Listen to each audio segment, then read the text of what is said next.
ဒီကောင်ကငါ့ကိုစော်ကားတယ်တက်စော်ကားတာပဲဆိုတဲ့အဲ့ဒီအတွေးတွေနဲ့တွေးလိုက်မယ်ဆိုလို့ရှိရင်ဒေါသဖြစ်လာမှာအဲ့ဒီအတွေးမဟုတ်ဘဲနဲ့ပြောင်းပြီးတော့တွေးလိုက်တယ်သူဆဲတာ तू ဆိုးတာငါကပ်ပါတာမဟုတ်ဘူးငါနဲ့မဆိုင်ဘူး तू ဆိုး तू ခံလိုက်မယ်ငါမပတ်သက်ဘူးလို့ဆိုရင်သူ့ပုံမှာဒေါသမထွက်ပြန်ဘူးအတွေးလေးဟာဒီနားလေးတင်ပဲကပ်ပြီးတော့ခွင့်လွတ်တတ်တဲ့အတွေးဆိုတာလည်းရှိတယ်လူတွေကကိုကြတော့ခွင့်လွတ်တယ်သူများကြတော့ခွင့်မလွတ်ဘူးဆိုတာလောကမှာထင်ရှားတယ်နော်ကိုကြောင့်ဖြစ်လို့ရှိရင်မတော်တဆလို့ပြောတယ်သူများကြောင့်ဖြစ်လို့ရှိရင်နမောနမဲ့လို့ပြောတယ်တကယ်ကိုအဲ့ဒါလို့ဖြစ်တယ်နော်သူများကြောင့်တစုံတစ်ခုဖြစ်သွားရင်ဟာဒီလူကနမောနမဲ့နေလို့ဖြစ်တယ်ကိုကြောင့်ဖြစ်ရင်တော့မတော်တဆသူများကြောင့်လည်းမတော်တဆလို့တွေးလိုက်ရင်ဒေါသမဖြစ်တော့ဘူးမတော်တဆဖြစ်ရှာတာပဲနော်ဒါစိတ်ဓာတ်ရဲ့အကြံခံမှုတွေပဲကိုယ်ကိုလေ့ကျင့်ပေးရမှာအောင်ပြောတာသူများပေါ်မှာအပြစ်နေမြင်နေသေးသမျှကာလပတ်လုံးမေတ္တာဆိုတာသက်ဝင်နိုင်ဖို့မဖြစ်ဘူးဘယ်ရာပဲဖြစ်ဖြစ်အစဉ်ပြေအောင်စဉ်းစားတတ်ဖို့လိုတယ်ပေါ့အကောင်းဘက်ကကြည်တာတွေဟာစိတ်ဆင်းရဲမှုကိုကာကွယ်ပေးနိုင်တာလို့သိကြတယ်ပုံမြင်လေးတစ်ခုရှိတယ်မြေထားမောင်းတဲ့မြေထားမောင်းသမားတစ်ယောက် engine driver မြေထား driver တစ်ယောက်ဘယ်တော့ဖြစ်သူကအကောင်းဘက်ကကြီးပဲပြောတယ်အဆိုးဘက်ကဘယ်တော့မှကြည့်ဘူးကောင်းဘက်ကကြီးပဲပြောလို့ရှိတယ်ဒီနေ့ကျတော့ဘာဖြစ်တုံးဆို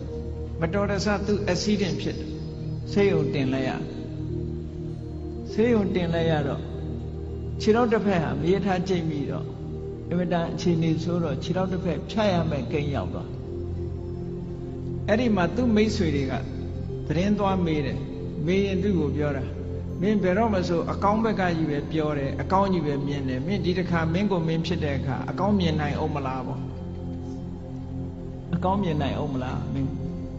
မင်းကိုယ်တိုင်ခြေထောက်တစ်ဖက်ဖြတ်ရတော့မယ်မင်းဘယ်လိုလုပ်အကောင်းမြင်မလို့ဆိုအဲ့ဒီလူကပြုံးပြီးတော့ဘာပြောတော့ဆိုလို့ရှိရင်တငယ်ချင်းတို့တဲ့ငါဒီကနေ့ကစပြီးတော့ခြေထောက်ဒီဖနက်ဟာတစ်ဖက်ဖိုးသက်သာသွားပြီငါဖနက်ဟာနှစ်ခုမဝယ်ရတော့တစ်ခုပဲဝယ်ရတော့အကောင်းဘက်ကနေကြည့်ပြောတယ်နော်ဖနက်တရံထဲမှာတစ်ဖက်စာပဲငါဝယ်ရတော့မယ်ဆိုတစ်ဖက်ဖိုးငါသက်သာသွားပြီလို့ပြောတယ်ခြေတော့ဖြတ်ရလို့ဖြစ်ရလေခြင်းဆိုတဲ့အတွေးကိုမတွေးဘူးဖနက်တစ်ဖက်ဖိုးသက်သာသွားပြီအကောင်းဘက်ကမြင်တာတချို့နေရာမှာ wise attention ဆိုတာအဲ့ဒါမျိုးကိုပြောတာတစုံတစ်ခုဖြစ်လာလို့ရှိရင်စိတ်ဆင်းရဲနေမဲ့အစားအကောင်းဘက်ကလှည့်တွေးပြီးတော့လှုပ်တင်လှုပ်ထိုက်တာလှုပ်အောင်ဒါပြောတာနော်လှုပ်တင်လှုပ်ထိုက်တာစိတ်ပူပန်တာနဲ့လှုပ်တင်လှုပ်ထိုက်တာဆိုတာနဲ့တခြားစီတချို့ကမကောင်းတာဖြစ်ပြီဆိုလို့ရှိရင်စိတ်ထဲကပူပန်ပြီးတော့ဘာလို့မှမသိညာလို့မှမသိစိတ်တွေဆင်းရဲပြီးတော့အဲ့ဒါလိုနေတယ်အဲ့ဒါလိုမဟုတ်ဒါအဖြေမဟုတ်ဘူးအဖြေမဟုတ်စိတ်ပူပန်နေမဲ့အစားပူပန်မှုကိုလျှော့ချပြီးတော့ဘာလို့သင့်တယ်ဆိုတာကိုစဉ်းစားဖို့ပဲလိုအပ်တယ်ဟောလားစိတ်ရဲ့စွမ်းရည်တွေကိုဒီလိုလေ့ကျင့်ပြရမယ်